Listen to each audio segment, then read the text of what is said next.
High স্কুলের headmaster phone দিছে, ভাই আপনার মেয়ে তো গোল্ডেন A+ পাইছে। কয় নাউজুবিল্লাহ নাউজুবিল্লাহ। আরে নাউজুবিল্লাহ বলেন কেন? আরেক ভদ্রলোক ফোন দিছে, ভাই আপনার বাপ তো হসপিটালে মরে গেছে। কয় আলহামদুলিল্লাহ। কোন জায়গায় আলহামদুলিল্লাহ, কোন জায়গায় নাউজুবিল্লাহ? আমরা অনেকে এইটাও শিখি না। কথা কোন ঠিক কিনা? অর্থ বলার পরে আল্লাহ আকবার কন আর কি করেন, এটা হলো পরের কথা। বিড়ি টানে আর কয় হুজুরে কি বয়ানটা দিল আজ জুমার মধ্যে কন্ত? হ্যাঁ এমনি বয়ান না দিয়ে হেমনে দিলে হইতো না? এটা কোনো একটা বয়ান হইল? হ্যাঁ সমাজে বিশৃঙ্খলা করে, হ্যাঁ অমুকের ইন্ডিকেট করে কথা বলে, এরকম আছে না নাই? আধা ঘন্টা হ্যাঁ তফসির করে, সাত দোয়ানে বিড়ি টেনে আর হ্যাঁ তফসির করে। এলাকার মহা বড় বিশাল বড় হুজুর ইমাম সাহেবের বিরুদ্ধে বিড়ি টানে আর সায়েদ দোয়ানের মধ্যে এইরকম সমালোচনা আছে না নাই? ডিজিটাল সুরা এই বাসে না ওয়াজ আইব। আপনারা হলেন আমার ওয়াজের চার্জার, চার্জ বেশি দিলে ওয়াজটা আইব। আর যদি একবারে কবরস্থানের মতন চুপ করে থাকেন, কবরের সামনে দিকে যদি খান সাহেব উঠেন উঠেন, কোনো শব্দ আছে এরকম? এটা কি কবরস্থান? একটু আওয়াজ দিন। তো কেসিয়ারের নাম ছিল আবার বাবর। কি নাম? আওয়াজ দেন, কি নাম?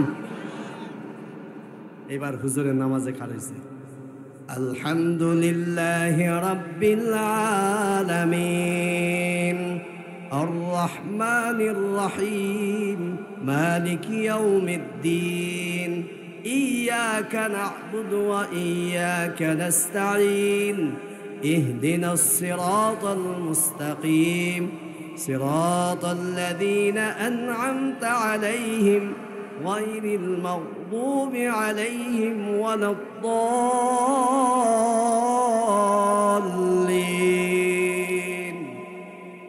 যখন হুজুরে কইছে ওয়ালা দলিন, কেশিয়ার পিছন থেকে কয় আমিন, মানে এর নামে সূরা হইব কিছুক্ষণ পরে, এজন্য জোরে কয় আমিন। হুজুর এবার শুরু করল, ইয়া বাবর। যখন কইছে ইয়া বাবর, পিছন থেকে বাবর কেশিয়ার কয় আমিন। ইয়া বাবর ইনতা কালবুন ওয়া আবুকা খিনজির ওয়া জাদ্দুকা হিমার।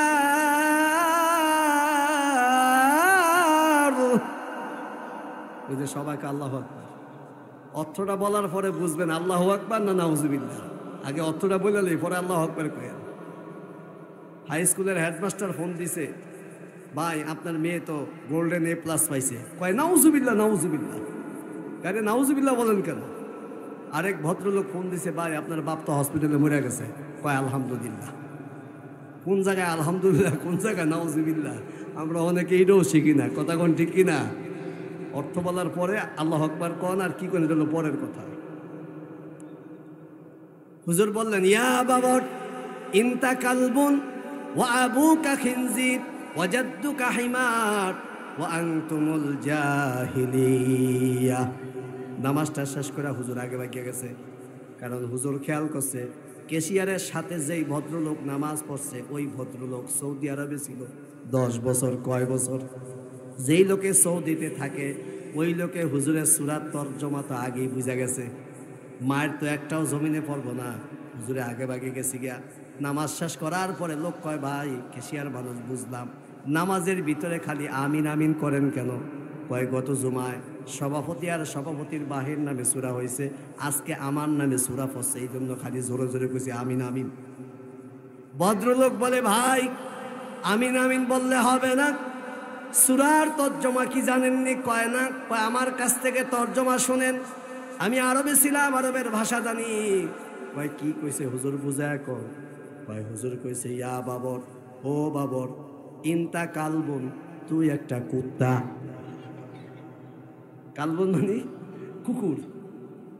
তো বেশকি খেয়ে উঠছে বাবর সাহেব, কেশিয়ার সাহেব। ইনতা কালবুন, তুই একটা কুকুর। ওয়া আবুকা খিনজির, তোর বাপ হলো একটা শুয়োর। ওয়া জাদ্দুকা হিমার, তোর দাদা হইলো একটা গাদা। ওয়া আনতুমুল জাহিলিয়া, তোর 14 গোষ্ঠী হলো মূর্খের গোষ্ঠী। কেশিয়ারে কয়, জীবনে আর আমার নামে সূরার দরকার নাই, আমি তো খালি আমিন আমিন কইছি। এই কথাগুলো বলার উদ্দেশ্য হলো, মূল আলোচনার দিকে চলে যাচ্ছি। ইমাম সাহেব কোনো বক্তব্য দিলে কারো সাথে যদি মিলে যায়, দেখবেন নামাজের পরে সমালোচনা আছে না নাই? চায়ের দোয়ানে এখানে সেখানে বিড়ি টানে আর কয় হুজুরে কি বয়ানটা দিল যা জুমার মধ্যে কন্ত। হ্যাঁ, এমনি বয়ান না দিয়ে হেমনে দিলে হইতো না, এটা কোনো একটা বয়ান হইল। হ্যাঁ, সমাজে বিশৃঙ্খলা করে। হ্যাঁ, অমুকের ইন্ডিকেট করে কথা বলে, এরকম আছে না নাই? আধা ঘন্টা হ্যাঁ তফসির করে, সাত দোয়ানে বিড়ি টানে আর হ্যাঁ তফসির করে। এলাকার মহা বড় বিশাল বড় হুজুর ইমাম সাহেবের বিরুদ্ধে বিড়ি টানে আর সায়ের দোয়ানের মধ্যে এইরকম সমালোচনা আছে না নাই? ভাইরা আমার, রাসূলুল্লাহ সাল্লাল্লাহু আলাইহি সাল্লাম রুকুতে গেলেন, আল্লাহর তাসবিহ বর্ণনা করলেন বেশি বেশি করে, মনে আছে তো? আল্লাহর হাবিব সোজা হয়ে দাঁড়ালেন, দাঁড়াবার সময় বিশ্বনবী পড়লেন সামি আল্লাহু লিমান হামিদা। সাহাবায়ে কেরামরা পিছনে ছিলেন মুক্তাদি, তারা পড়লেন রব্বানা লাকাল হামদ। কিন্তু একজন সাহাবী এখানেই সমাপ্ত করেন নাই, আরো বেশি দোয়া করলেন, বেশি আল্লাহর প্রশংসা করলেন। তিনি পড়লেন রব্বানা লাকাল হামদ হামদান কাসীরান তাইয়িবান মুবারাকান ফীহি। আল্লাহর নবী সালামের মাধ্যমে নামাজকে সমাপ্ত করে দিলেন।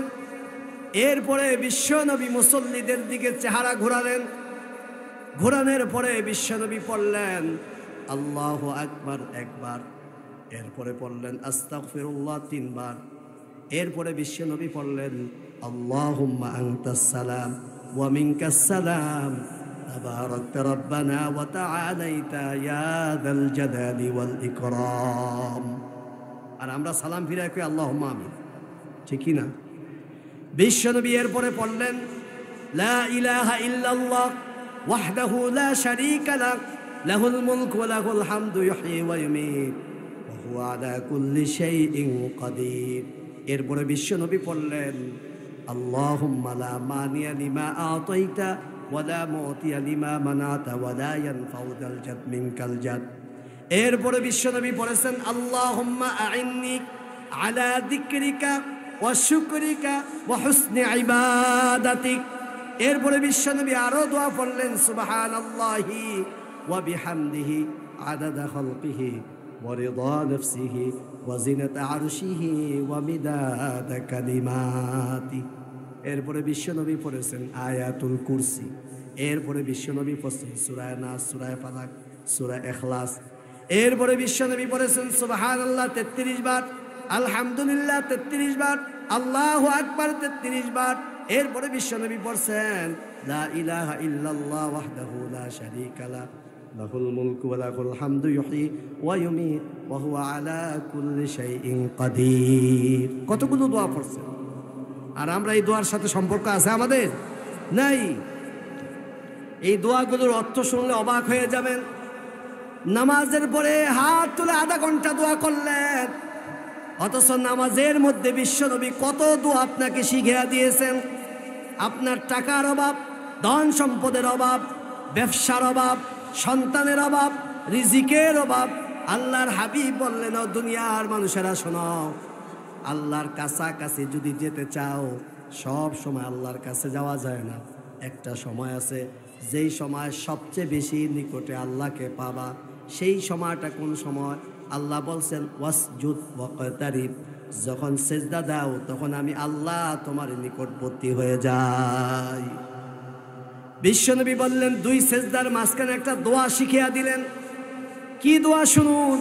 আল্লাহর হাবিব বললেন আল্লাহুম্মা গফিরলি ওয়ারহামনি ওয়াহদিনি ওয়াজিবুরনি ওয়াআফিনি ওয়ারযুকনি ওয়ারফানি। আরে বাবা, এত সময় থাকবো কই? সেজদা থেকে সোজা মাথা উঠায় না, অর্ধেক অর্ধেক থাকতে থাকতে আরেকটা সেজদা আছে না নাই? এই যে সামনে রমজান মাস আসতেছে, এই রমজানের মধ্যে হাফেজ সাহেবরা বলবে হুজুর আমাদের দেশের নেটের স্পিড হলো 4G, আপনি নামাজ পড়াইবেন 10G স্পিডে। এরকম মুসল্লি আছে না নাই? দ্রুত পড়বেন হুজুর, দ্রুত। রুকু ঠিক নাই, সেজদা ঠিক নাই, এমন